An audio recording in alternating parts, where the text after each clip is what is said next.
Hi, my name is Solomee Telahun with GuHu Media, and I'm with Nikki Martyn, and we're going to be asking about the study abroad sessions and her session specifically. So I know that you're going to Prague for early childhood studies, and what do you want to do in Prague?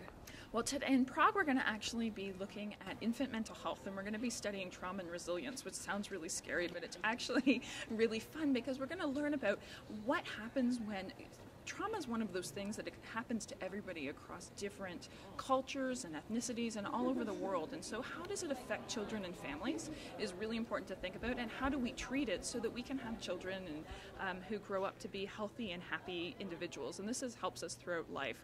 So we're going to actually go to Prague and have a ton of fun. We're going to go and explore Prague, which is a UNESCO World Heritage Site, which really means that it is really pretty. It's one of the most beautiful places in the world, and it has great history. So we're going to explore Prague, we're going to look at museums and art galleries, but we're also going to do really cool day trips to different parts of the Czech Republic, which also are apparently just gorgeous. And one of the places we're going to go to is this city in terms of it has a history of wellness. So it's this spa town, and it has hot springs, and so we're going to, so the flip side of studying trauma is that we also have to study wellness, and so we will make sure that by the end of it we're all very well taken care of. And in early childhood we are fond of play, so this is really a great trip for anybody that enjoys playing and having fun, because traditionally that's what we like to do. We like to go to castles and pretend to be princesses and princesses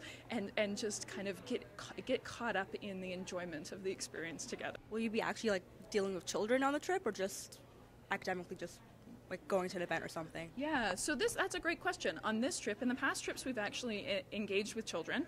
This trip is, we're going to be going to a conference, so we're going to go to the World International Conference on Infant Mental Health, and we're going to meet some famous researchers, and we're going to see how academics from around the world exist. And a world conference is always a fascinating place to be, especially as a student, because you get to see what the academic world is really like. And so we're going to explore children and families in that way, but that also allows for a great deal of fun, because the conference is only a couple days, so we get to kind of go and plop in and have some fun. And the students there's always a thick booklet, and so they get to find out what are they interested in. Maybe they're interested in dads, or maybe it's media or technology. Like, what is it that you're interested in, and go to that lecture, and then explore the world, explore Prague a little bit. And there's lots of free time in all of the study abroads, but certainly when we're going to Prague, there's lots of free time to be able to explore things on their own.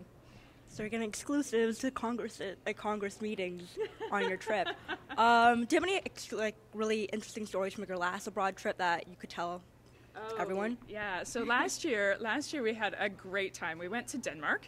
I did 2 trips to Denmark, and the students, we ended up going, we played with children, which was incredible. So we went to we were studying nature education, and we went to nature schools, and we saw children at 4 years old whittling with a knife in front of the fire on their own with no supervision, and climbing to the tops of trees and swaying in the wind with no supervision. It was incredible watching children take risks, because we're very risk averse. So that was a really great experience, and I think all study abroads are great for that. It's really an interesting experience to be able to go somewhere else and experience the culture in a completely different way, like a different culture. You get immersed in it. So one of the most amazing things that I think everybody experienced in Denmark was they have a word that doesn't translate into other language. It's called hygge, and hygge is basically, the best we get is a warm and cozy loving feeling.